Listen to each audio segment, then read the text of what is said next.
Yari iteral alcalde Maria Isabel Climaco el de su sentido con mga konsehales del Team Colorao, quien taprecura sanga con el mga proyecto que quiere implementar el su administración, igual el mga 9 proyecto que no hay aproba este mga konsehales.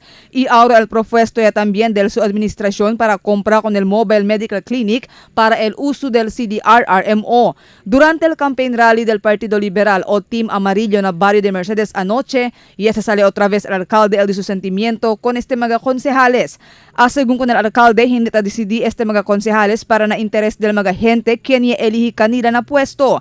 Sino ta decidí según este mga konsehales base na mandato kanila del un persona lang. Recientemente, ya tiene kami kaya na un special session kay tiene ya COMELEC election ban aki kanatun. I-estos mga proyekto, mga slope protection, kay kaya kita ara, cuando tiempo soles pa lang, ay pwede kita mang-reprap.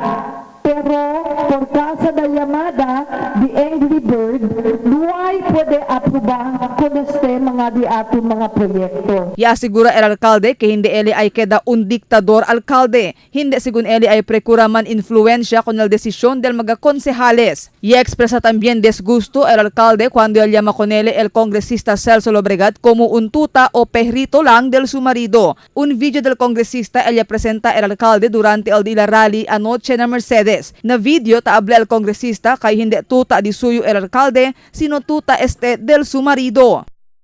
Lo que le queda tuta de mí, de Mampalik, de quién le tuta ahora, de quién le tuta ahora. ¡Ay!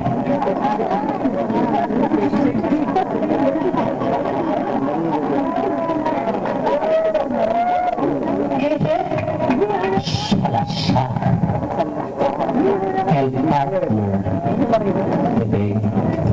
Pregunta ko ang mga diferente barangay captain. So, querido Campoblanos, that's very personal, no? Aquel retrato is not really for public consumption. Kaya post nyo kel, kuando bisita kami, na Lady of Guadalupe, pero mahilig sila ruba mga letrato para asebaho. Hindi gusto para na un persona trata ka natin dolpero. Tuta means D-O-G, dog. Nobody should treat people like dogs. I may love dogs, but hindi iyo